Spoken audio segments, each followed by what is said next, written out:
it's too hot, man. ديك هيدا ديك.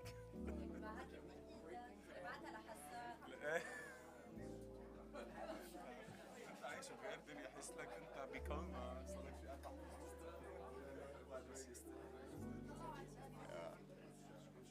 What did he think? What did you think? Just the vibes, the following conversation we had With yesterday after the dinner. our conversation, very positive. We spoke in the car as well, so if you're asking, بسألني عن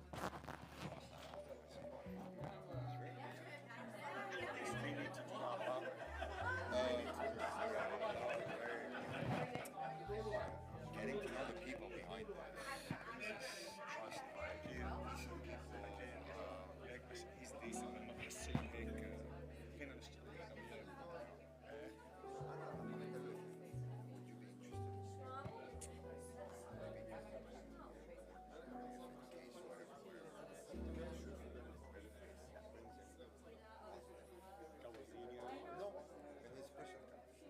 إيه بس بيكون وزير.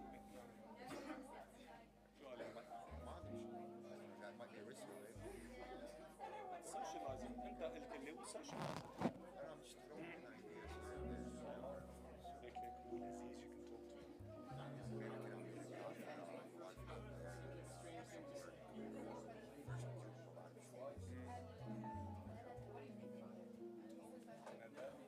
can talk to him. Splitting a 10 million euro is nothing for that. فهيك we need to get just صدقني once we get across the line create momentum. 20 million 25 million فيك تحطهم ب 200 مشروع مش 100 200 صدقني. بقول لك بمعنى البيس. Yeah, this is my point. And another 10 years I really enjoyed that discussion yesterday. بس بقول لك when you get back to it انت ايمتى راجع؟ 15. call me on the 16th. هقول لك مين بعدين حكيت. يعني بالنهاية it's a process. Because if we get 2 or 3 of these stakeholders together, You know why I'm like this, I still have 6 days.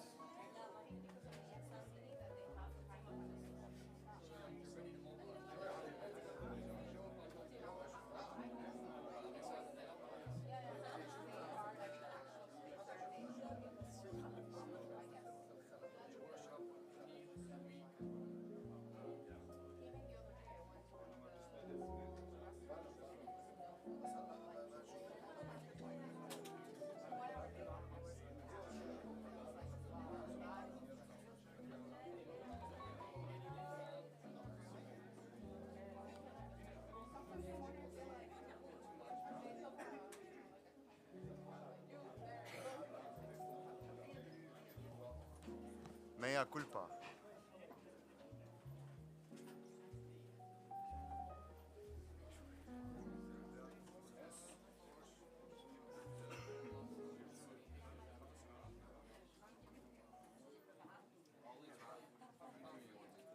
Yeah, and 2 more minutes. I think the minister is not here.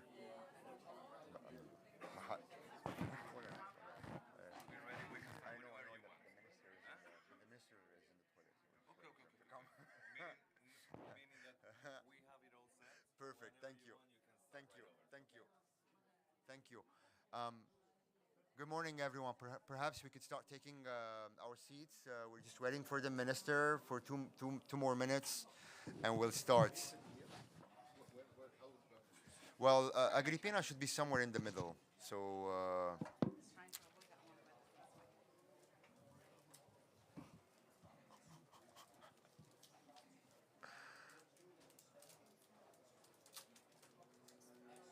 Shall we do a tour de table? No, I'm just kidding.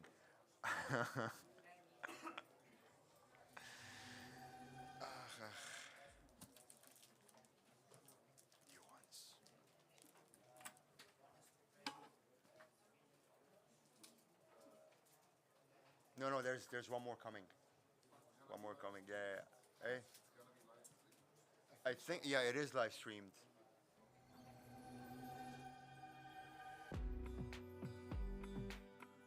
You can still speak, guys. We haven't started yet.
Welcome to the Lebanon's Green Horizon Navigating Towards Low Carbon Climate Resilient Future side event.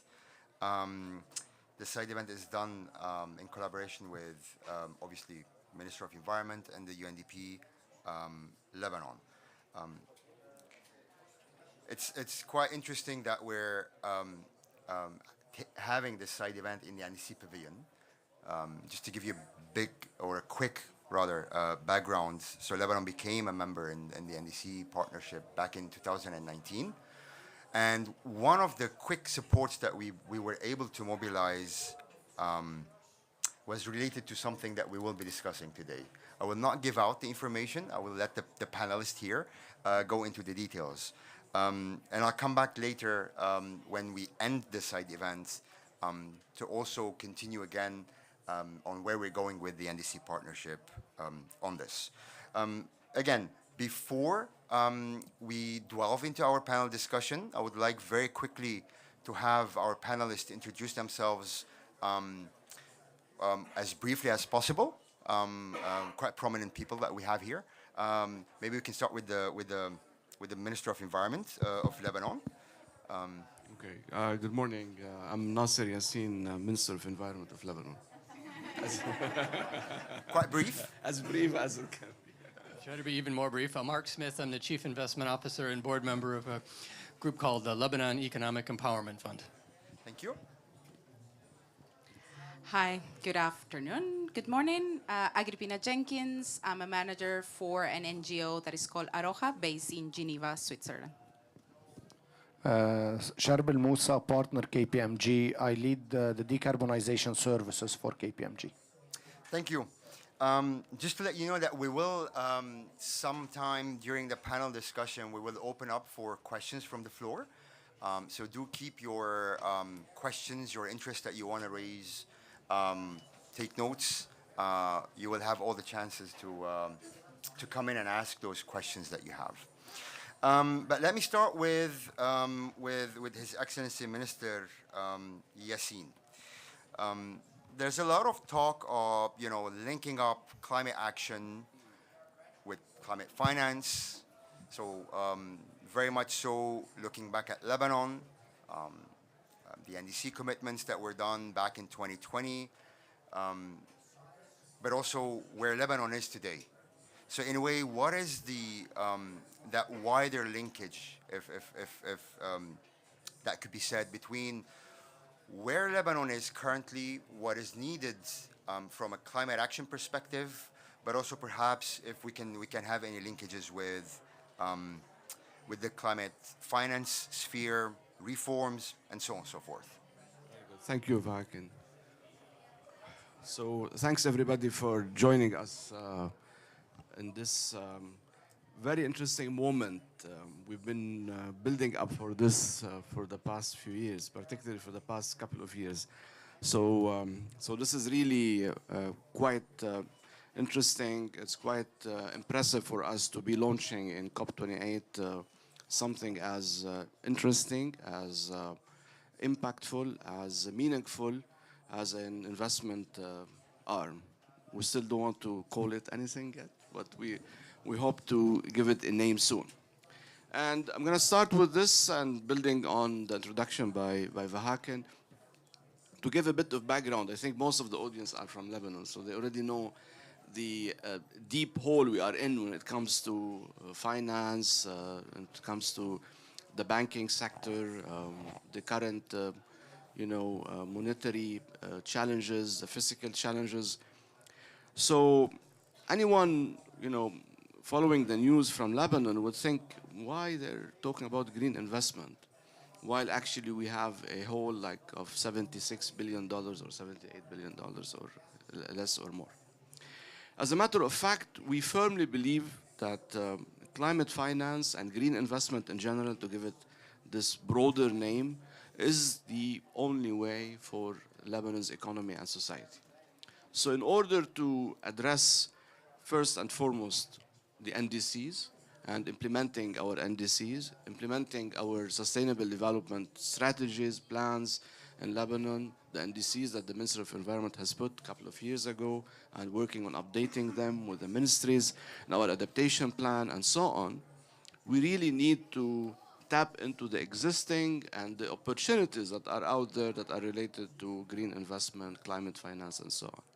So this is very strategic, and we see it the only way to build a resilient economy, built on transparency, built on impact, built on very clear ways of financing, not the shady and the non-transparent and the ways that existed in Lebanon. So this is my message to perhaps most of the participants are from the civil society, but there are also few from private sector. The message for the private sector that in order to really develop a quite vibrant, resilient private sector in Lebanon that can be standing against the shocks, that can address our climate challenges, that can be part of climate action and implementing what we aim at implementing for the future, they need to come out from what they used to get of easy money in the old decades and the last 30 years or so.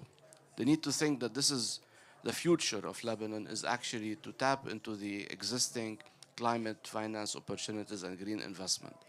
It's good for business, it's good for the environment, it's good for society, and it's good for good governance in all the sectors that we are struggling to manage in Lebanon. So this is how I see it. Maybe it's a big picture now, but in the next round of questions, if there's another round, we want to go into more details of how I think certain sectors in particular that actually are in need of urgent attention when it comes to benefiting from the opportunities around climate finance and green investment. I wanted to touch upon that with you, Excellency. What would be the, in a way, the priority sectors, let's say, that would need to benefit from funding in general? Amidst the challenges that we have, not necessarily only financial, but also other challenges that we have in Lebanon. I mean, we've been talking a lot about the energy sector in Lebanon, and the energy sector, if you look at it, it's the sector that siphoned most of the resources for the past 30 years, right? So maybe around $24 billion directly since 1996 till 2002, 2001, and if you consider the interest rates, it will be around $50 billion spent on the energy sector in Lebanon. This is huge, I mean, if you look at the current situation, you would understand that this sector sucked in or siphoned a lot of the resources in Lebanon for the past 30 years. And of course, it's still polluting, right? We have an issue now with the diesel generators, the ugliest, the most polluting, and the most expensive. So this is one. Secondly, so first, it's financially has been a burden on Lebanon and on Lebanese. Secondly, it's polluting. Thirdly, it doesn't, comply with what Lebanon aims at doing in 2030 or before, right? Reducing the emissions. So if you look at this is easy and probably the low-hanging fruit if you have the right decisions and the right setup and the right ingredients. So if we address the energy sector by moving into the renewable energy, people are doing it organically, but if we do it in a more structured, driven by investors, driven by the private sector, regulated well by the government, having the regulatory body in place, it will be a win-win-win.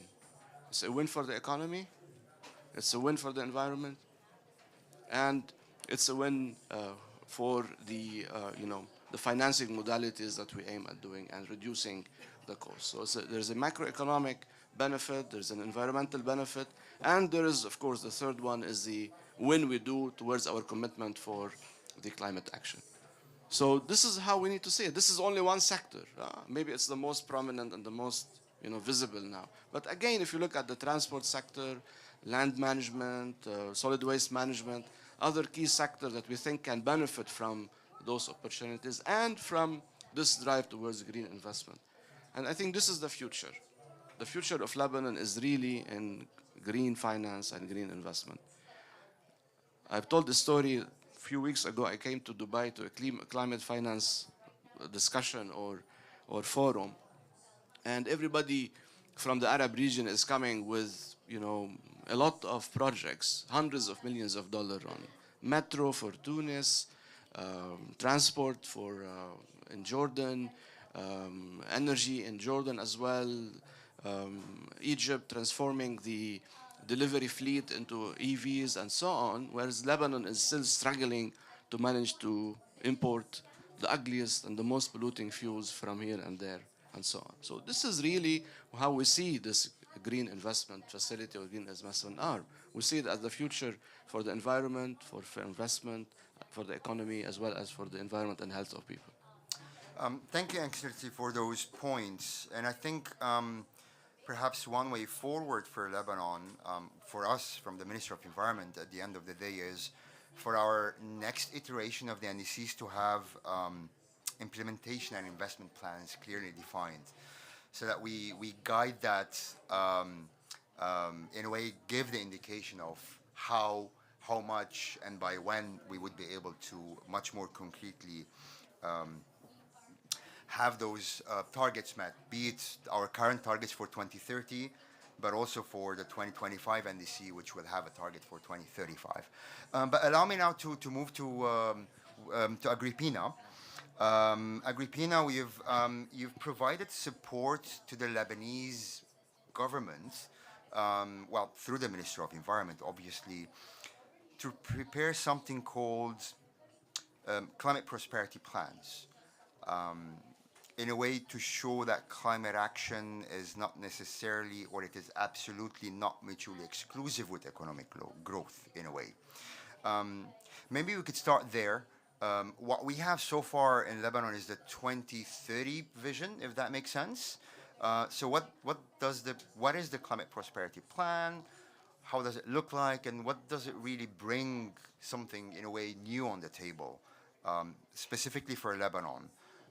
But I'll come back later with some results if you could also share with us. But let's start with the definition of the support. Thank you. So the climate prosperity plans, as had been described before, they're on a way to help countries to understand what else is needed to move forward.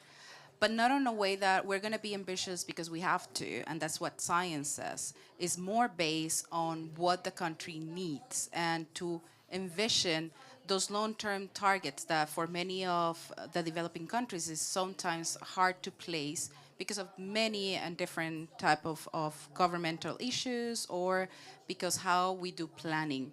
So this is a way that we can understand exactly where the targets, how we do that. We make a review of the policies of the countries, and of course sit down with the different contacts and persons involved, of course, in the countries and the policies, how they're made. And then we also use a macroeconomic modeling that is basically based on what we already have, that is called, and many of you might know it, the GAM, that is something that has been used for several years from different perspectives. It's used from the World Bank to different parts of NGOs or other academic institutions. We do that, search and view the targets of different policies, including and basically the NDC, and move forward and talk to the country what we can do with those. And we have some results that are discussed. Of course, the exchange with the government is very important and on the technical level, because then, of course, the people that know what they need are the people of the countries and not us looking at it from a little bit far away. We'll keep it at that. I think that is basically what the CPP is, and then I can come forward from some of the details of results that we have that is still being in discussion with the government. Then don't bear with me with the actual results on that one. I mean, let's get a hint.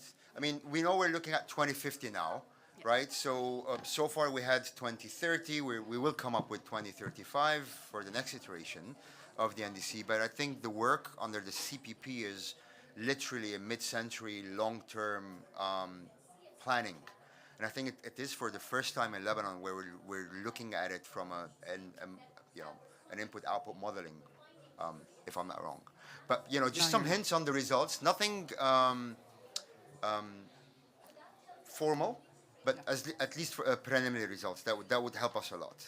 Definitely. We'll provide you with a bit of the details of the results. Once again, we need still back and forward with the technical people. So we have GDP in 2050 is projected to be 53% of increase higher on the CPP scenario if, of course, Lebanon goes forward with implementing the RNDC and other type of targets that we already have placed. Another one, and I think is very interesting on creating jobs, because one of the things that have been in discussion all over COPs for many, many years is that you will go in detriment of development as a developing country if you could move forward with climate ambition and action. And that is a 28% of increase of jobs in that scenarios. And of course, once again, we need investment on this, and I will give you a little bit of an information of how much investment is needed. And of course, it looks a lot, but when you compare it to GDP and what is invested, for example, in other type of subsidies around the world, that is not as much.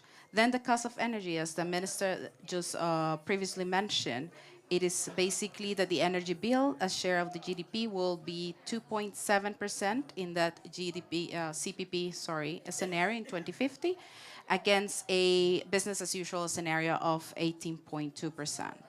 The other one that I was referring to is about investments. So to achieve part of these results, and once again, this is just a hint of what we have, and it will be very interesting because it is $12.1 billion until 2030. It's a lot of money, of course. It's a lot of money. But when you understand that you're basically changing the way of development or how you want to increase and have a sustainable development compared to everything else that is going on in the world, I think is manageable, if I may say that. And also, it's very important to understand that these results are not a separate process. It's something that has been done on the long-term strategy, of course, as Lebanon has requested. So we have been working hand in hand to have those results, but also to understand how this will be embedded on the national policies. Yeah, I think that's a bit of what we have right now. Thank you, Agrippina. I just want to add, this is a very good point. I mean, just to put this, maybe we started with more of the big picture, but with the some of the exercise we're doing with the World Bank at the moment, and we're going to launch it soon. If we do go into really decarbonization, particularly in electricity sector, we will have 60% lower cost by 2040 and 43% less emissions. If we just take one sector and invest in it and move it in a systemic way into a renewable sector with the proper investment and the proper regulation, we will have direct wins on the environment, direct wins for the microeconomic, direct wins for the Lebanese as well. And we will be respecting our NDC targets.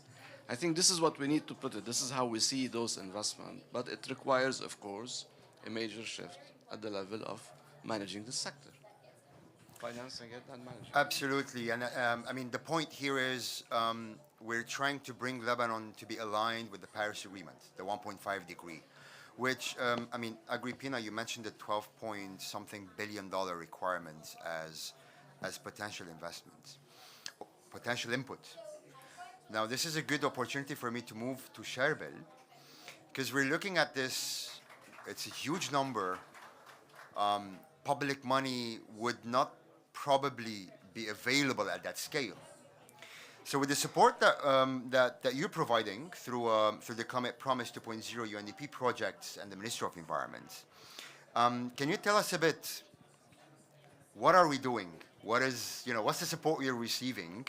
And how that would, in a way, support and frame Lebanon and its NDC going forward, and perhaps beyond when we look at the CPP for the 2050 target.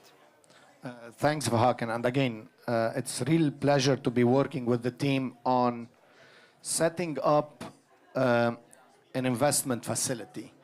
And the input of Your Excellency and Agrippina are excellent to put in context what we are really trying to do. I have three key messages. One, let's not be afraid of numbers. The world is not short of money. We are short of management. So 12-point-X billion, 50 billion, etc. You've been hearing in this COP the amount of money being mobilized. And when we look also from a European perspective, you know, I'm based in the Netherlands, there is a lot of money today available in order to be invested. So let's not be afraid of number. Message two, and Your Excellency, you mentioned that, but let me please reiterate. What we are trying to do here, we are not setting up an account for funds. We are not setting up an account for support. We are not setting up an account for grants. We are setting up an investment facilities because today investors are looking for opportunities all across the world in order to make the return on investments. And today climate finance make return on investments. Now, what we are trying to do, we are trying this investment facility to reflect the need of the Lebanese economy, so energy, transportation, wastewater, agriculture, you know, you mentioned about land management. However, we would like to attract basically the investor money. In order to do that, there is, let's say, the Western perspective, where today investors want to channel their money in line with the latest regulations coming in Europe. You might have heard about the EU taxonomy, you might have heard about IRA, etc., where there are very stringent definitions about what is considered climate finance.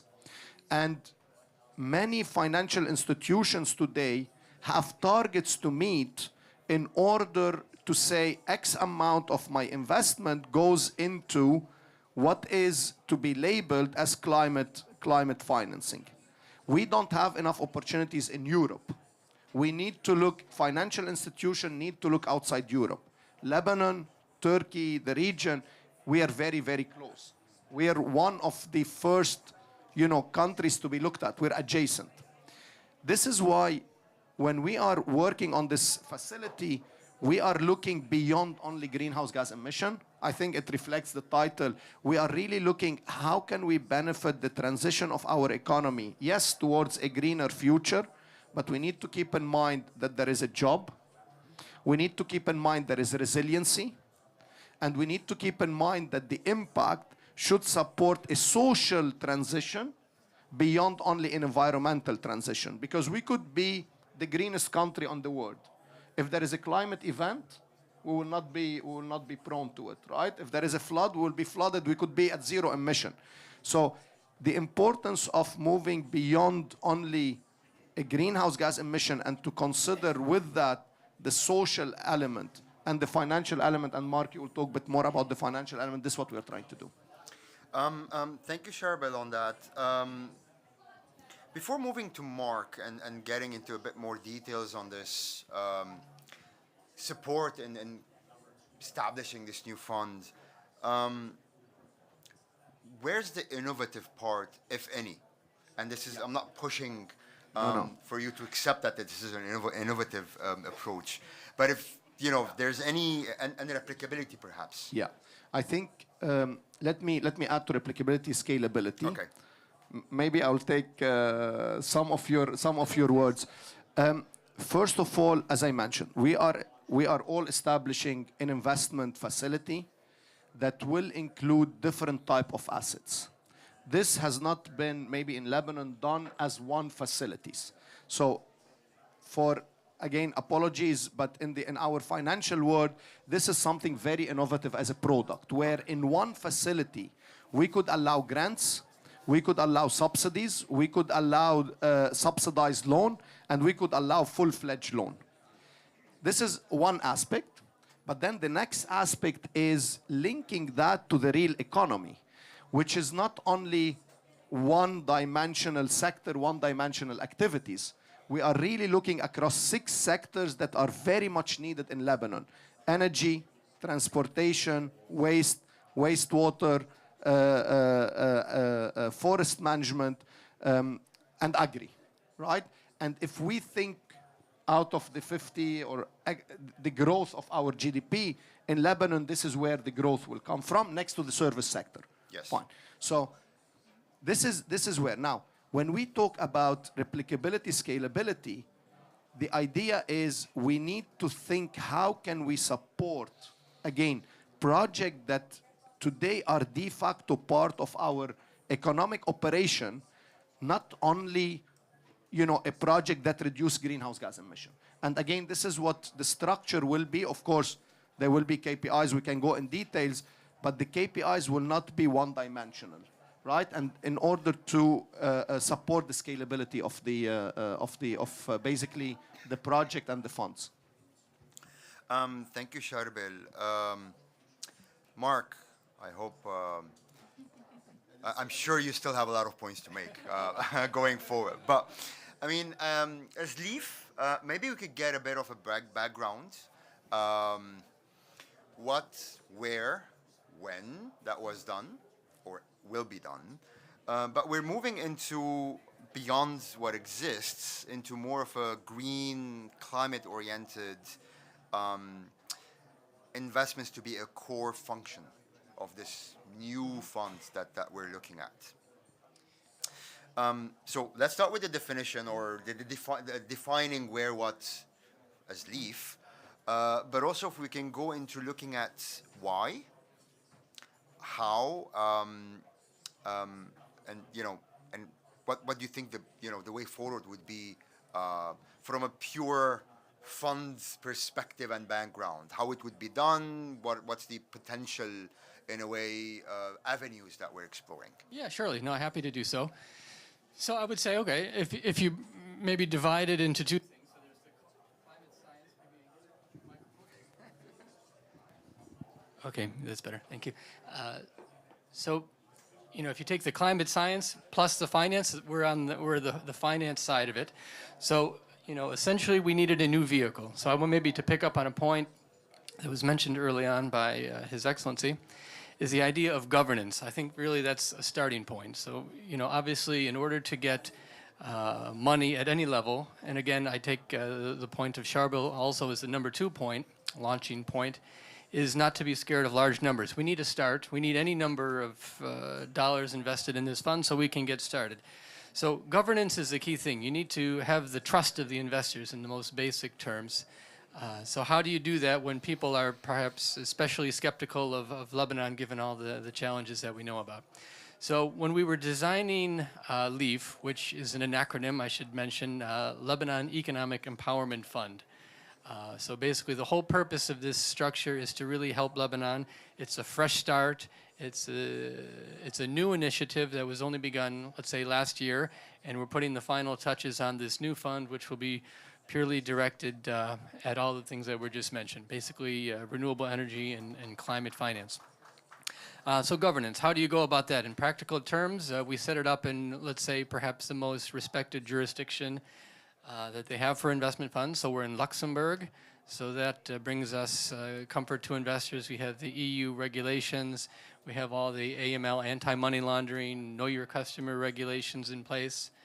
All of that governance is, let's say, built into the fund structure.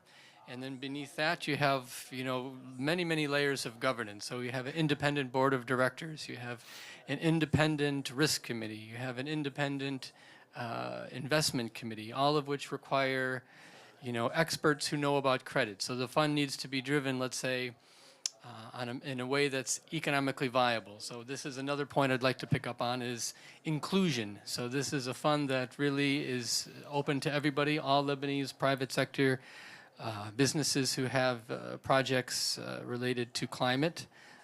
So this is north, west, south, Becca, every which way. All communities around the country are, of course, encouraged to benefit from the fund.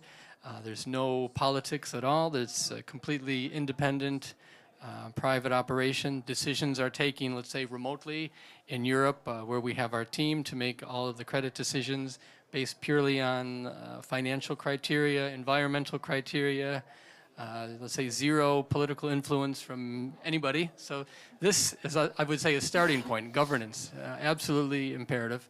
Number 2, let's say practicality. So a lot of people would say, well, how do you lend money in Lebanon given all of the challenges? So this was, I would say, an initial problem, or let's say challenge we had 2 years ago when one of the related parties to the group, Cedar Oxygen, began lending in Lebanon right in the heart of the crisis. People would say, how can you lend in a country given the state of, all of the headline economic figures that are so worrisome. So we were brave and we just got into it very pragmatically. We have lent over $100 million in the last 2.5 years exclusively to Lebanese private companies, and we've gotten every penny back. We have 0 non-performing loans. So if you set your mind to something that's ambitious and you go about it in a very prudent way, you can have good results. So again, to this idea of a fresh start. This is a fresh start with perfect governance. It can be done. We've proven that. And we hope to do much more of the same, beginning at almost any level now with the climate initiative. So I'm trying to think of some of the other points to your question. But, perhaps on how we're going to do it. Okay. Yes. Yeah. So, any bankers in the audience? I mean, just in broadest terms, we can say that this is a debt fund. So we're lending money. Maybe we can get into more complex things at a second stage. Real money, hard currency, U.S. dollars. So, I mean, obviously, lollars, yeah, no lollars. Sadly, we're getting into sensitive subjects, but yeah, we need to get into, I mean, obviously, when you're financing climate in any country, the people who supply the solar panels and all the things, they need to get paid in hard currency, so it would make sense that we lend in hard currency. Then the other side of that equation is, well, how will the Lebanese pay in hard currency? Well, we know the dynamics there, but they find ways, let's say that. Lebanese, most industrious people maybe in the world. They have very dynamic businesses, and I think we can say, hand on heart, that this is true in many developing countries, but most especially in Lebanon, where you have an environment where, let's say, the private sector is let's say, global standard, and it's far more, let's say, efficient in the way they operate than, let's say, what you would read about, to say, reading about the GDP and all of the troubles in the public sector. But it's a case where the private sector is globally competitive and dynamic and export-driven now increasingly. So for maybe all of the wrong reasons, there are a lot of Lebanese businesses now that are globally competitive. They can export, bring hard currency into the country.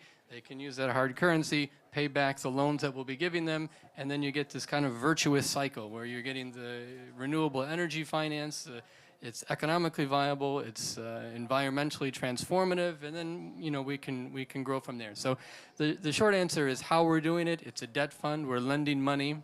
It's not, let's say, fancy lending or some kind of derivative type of finance. It's what you might call in the U.S. mom and pop financing, basic bread and butter finance, corporate lending for sustainable projects. Term loans, things of this nature, secured lending, properly collateralized lending, that really is, I guess the cliche nowadays is real economy lending. We're lending to the real economy to do things that you can actually go take pictures of. You can see the transformation on the ground.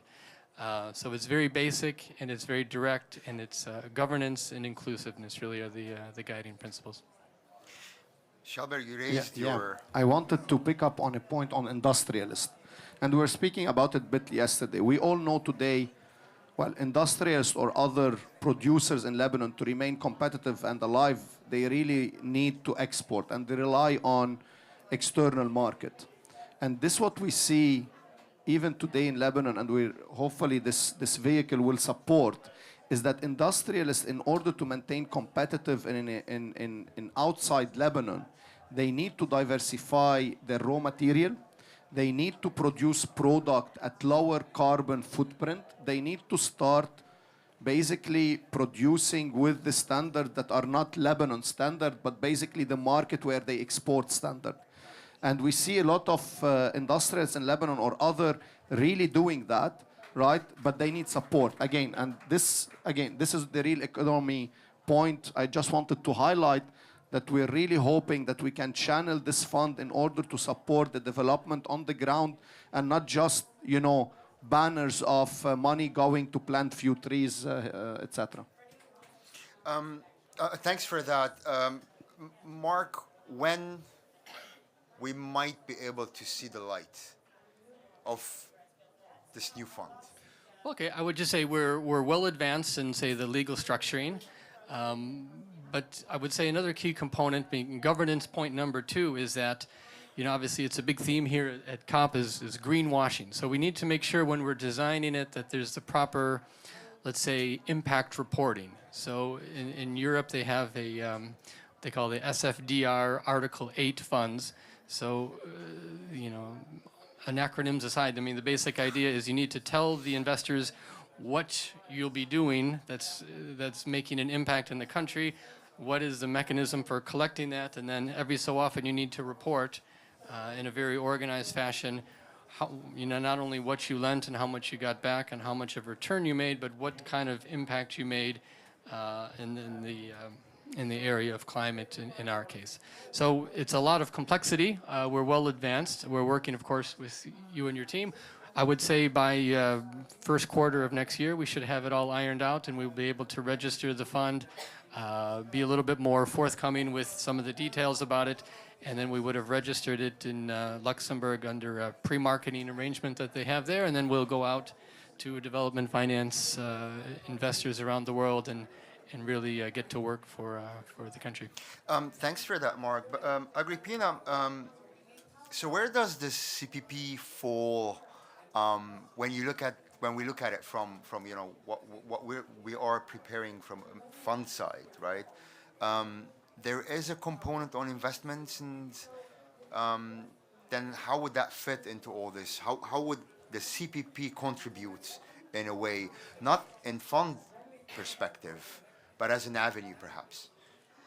Thank you. It's very interesting because one of the things that we have viewed with different countries is how do we set up at least a investment plan, not only for the NDCs, but in general. Like many countries have the challenge to actually think if you're moving forward in 2030 and 2050, if you want to change that country, in this case Lebanon, how does that look in investments and which investments you're going to do? Because then you have, of course, is still there the option to make infrastructure that goes against the science about climate change. Then when you have that, and the CPP actually, we try to provide at least a draft, because I will not say is the final document. There's always more information related to investment or to plans or to actual processes that you want to invest on. So it's a draft about basically the information that is provided to us by the government, and also we do our own research. Because many times we have found out that governments go and we mention some of these investments or plans or projects that they have no idea are being there, are on a website from, for example, the European Union. And it's not maybe, of course, there are enough funds in there, but somebody registered that project for the country without any information. So we do a little bit of a view, a mapped out of those projects and investments. And then, of course, there's something else that we do, and it's, I think, very important for me to mention that it has to be with a cost analysis benefits. Right? Because I mentioned the figure, it sounds really, really big, but then when you actually see the cost and the actual benefits, is at $2.24 per dollar invested by 2030. So it's not only that you're changing how the country will be responding to climate change and how it's a different way of development, but you're also taking advantage of that, which I think is the way, proper way of thinking when you want to make decisions, is not only the costs and the benefits and of course the response, but how this actually turns to be an advantage of what you already have in the country. So that's a little bit of what we do and how we plan to provide that information for long term. Thanks for that, Agrippina. But I mean, you just touched upon one indicator, which is not necessarily. I mean, it's important at the macroeconomic level, at the government level, and so on and so forth. But I want to come back to Sherber, just if you can give us a hint of, because Mark was mentioning on those impact measurements, no detail, I mean, not the details, but just a quick view of what they would entail. No, indeed. And again, we're going to repeat a little bit the same, or we're going to pivot around the same point. We are looking at multi-sectors, and we are looking at supporting or investing. Well, the CPP will be the framework where the investment will be channeled in order to support the real economy. So when we are looking at KPIs or we are looking at metrics to report on, and this is to the point of Mark, that the European regulation is very detailed on the transparency. We are looking at a set of metrics that covers, of course, greenhouse gas emissions, but also covers number of jobs. It covers the financial aspect, so return on investment, net present value.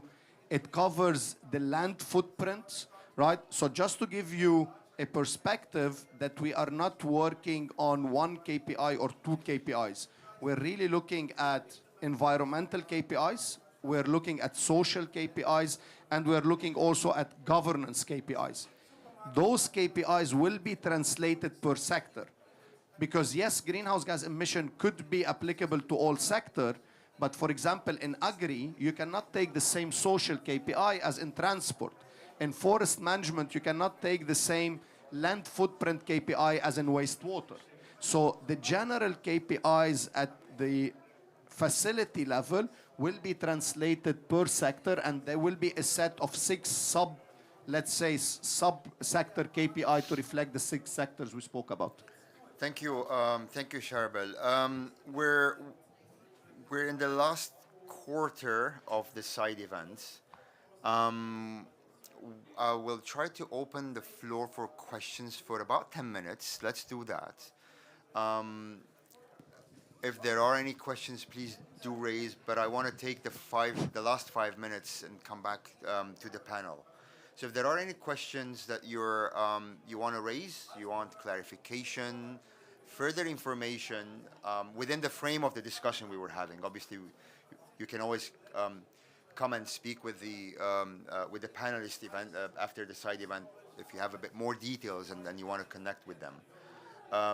So if there aren't, go ahead. Hello, my name is Tobias Koch. We are looking already for several years with my group to invest in Lebanon.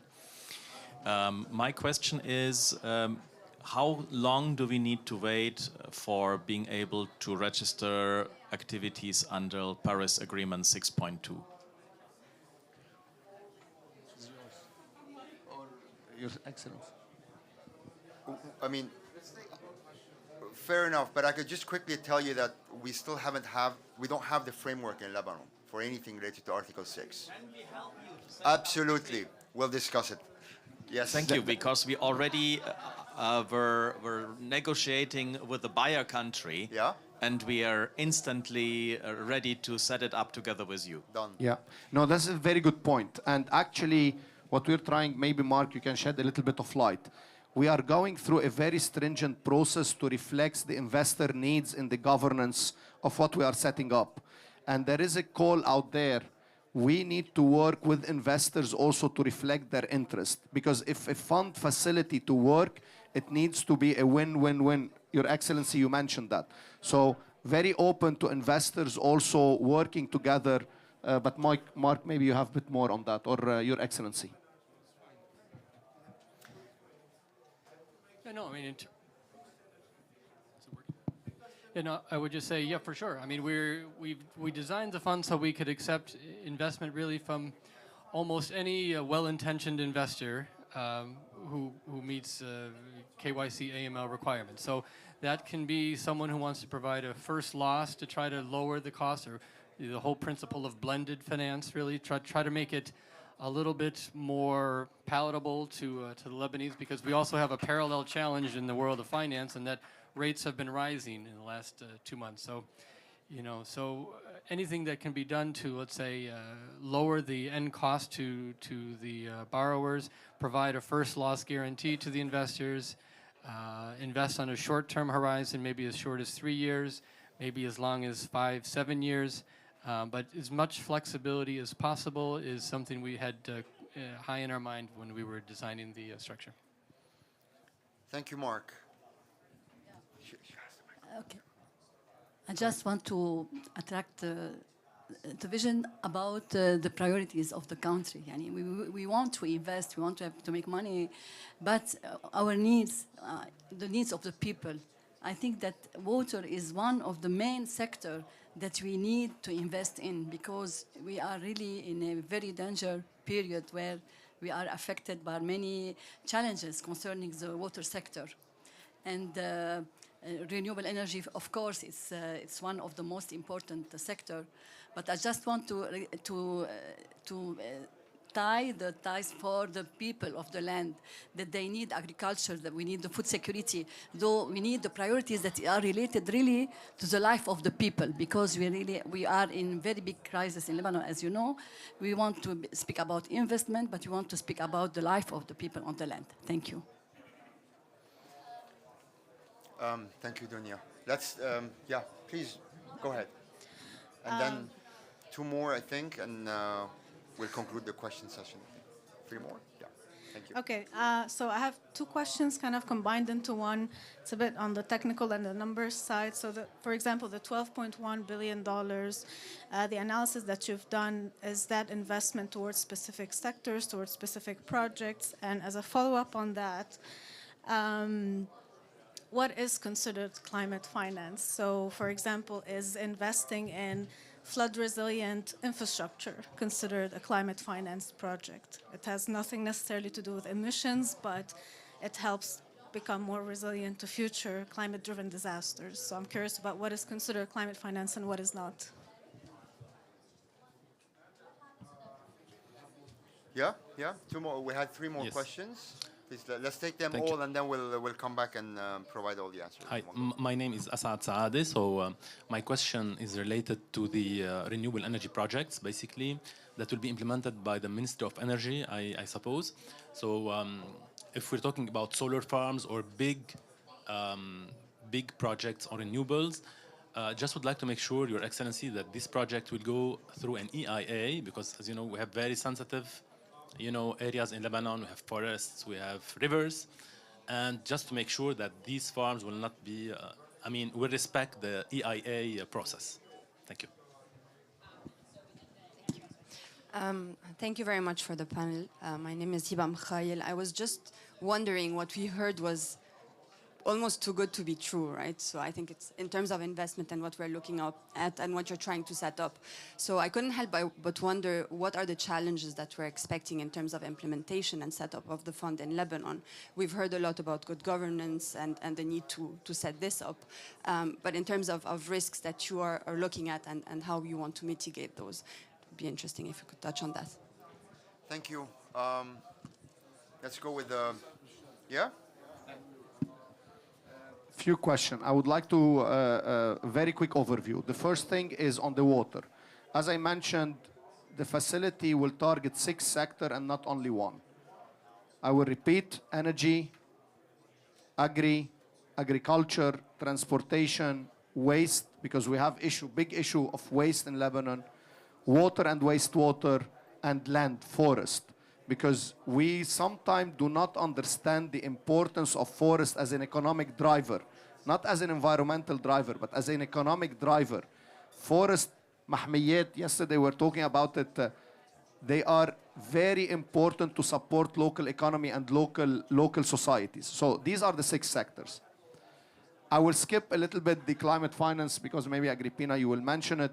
But to the point of EIA, as I mentioned, we are developing an environmental and social management system to the fund. This is very much tied to the European regulation, and at least through the fund, no money could be channeled to a project that does not meet a certain type of criteria, because de facto it will be basically vetoed out. So in the fund, as part of the fund, and this is why we're doing it in Luxembourg at the highest stringent level of requirements, there will be criteria, and ultimately, those will be applicable. Now, and this allow me to bridge to the challenges. If I may say, I think the challenges are not in the setup and launch. The challenge will be in the operationalization, and Mark, maybe I would like, you might have a bit more on that.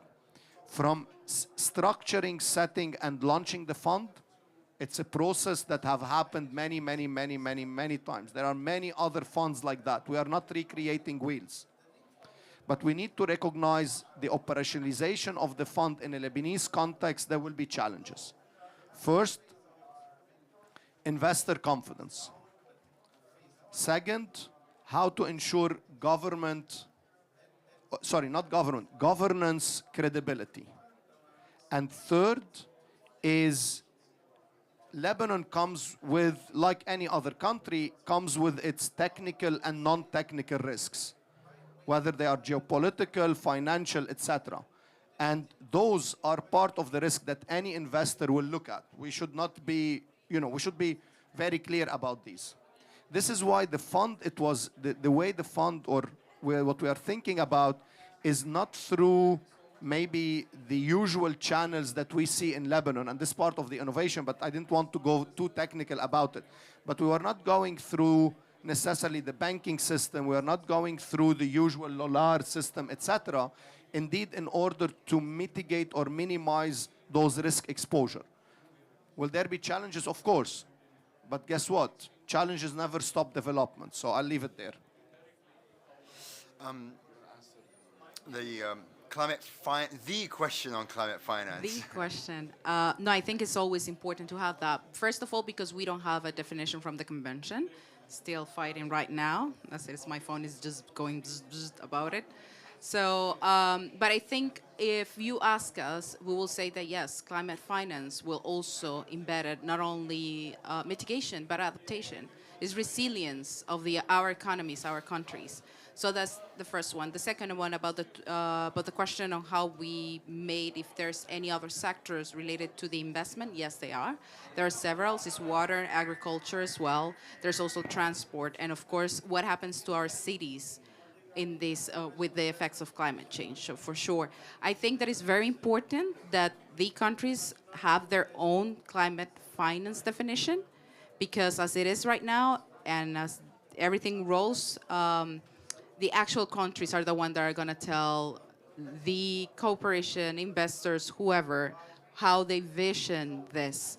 Because there are so many aspects. There are many countries that have defined it as just whatever comes from international cooperation. There's many countries that have defined it as private, public, international cooperation that is going through resilience and not maybe mitigation. And other countries, of course, that have done the whole package. So I think it's very important for Lebanon to already be speaking out about it, if they can, in whatever spaces.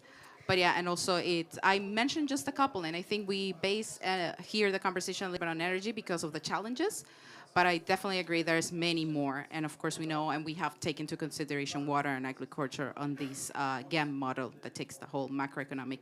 The last one, if I may add, will be on the challenges. I think it's a very important part of how the challenges are managed from the political and the technical and investment part, but it's also a social challenge for people to understand that when you're talking about priorities on climate change, you're talking about development. It's not an environmental issue only. Thank you for that, Agrippina. We're almost there in closing our side events. There's the final reflection that I'm expecting from each one of you. Final thoughts. Yeah. Final thoughts. Okay, well, maybe just to address the question about the challenges. So I think Sharbil pretty much gave the answer there, but I mean, obviously there are many. It's not going to be easy by any means, but I would just elaborate a little bit on investor confidence, and underneath that there are many things. Some in our control, some are outside of our control. Obviously there's the geopolitics, there's investor confidence about the economic challenges in the country, but I would say that in my mind segues to this idea of large numbers and how we should not be, let's say, put off by these large numbers. I mean, let's be pragmatic. Even with Cedar Oxygen, I think I had mentioned, we did 23 renewable energy projects already. So there are 23 private sector companies in Lebanon that now have a 24-hour source of dependable renewable energy in their businesses. So we don't need to talk about billions. I think with 40 million, 60 million, we could in the next few months do a great deal more work. So let's just start with something, build it up from there, give confidence to anyone who's willing to really step forward as a, let's say, anchor investor. And I think we'll be able to tackle the challenges step by step. And only just to address Madame's question about water. So obviously water is a very key thing. A lot of our discussion has been about, let's say, solar just because in consultant speak, I think the low-hanging fruit really is the rooftop solar. I mean, there's a lot of demand for that. We know how to do them already, and we can do them quickly. And, you know, I think, honestly, water would probably be phase 2 a little bit, only because it's my understanding that water projects are perhaps the most complex to do and require, I would say, a greater involvement of the public sector, which is another one of the challenges. But in any case, it's certainly in all of the paperwork, it's in the, you know, the aspirations and the goals of the fund. Water is very much a part of it, but I think initially would be the solar, and then we'll kind of get more complex as the fund develops. Excellency, final thoughts? I think all was said, but I want to say to Hiba, I think it is good and it's going to be true. You know, we we went a long way since maybe 2021 or so, when this was an idea, it was being developed, was being discussed. And I think it is good, it's true, and we're going to be successful in launching this facility. Today is a remarkable day, but I think, as Mark said, in the couple of months coming, first quarter, there will be something. There will have something to really be proud of. For the first time in the history of Lebanon, we will have such a green investment facility.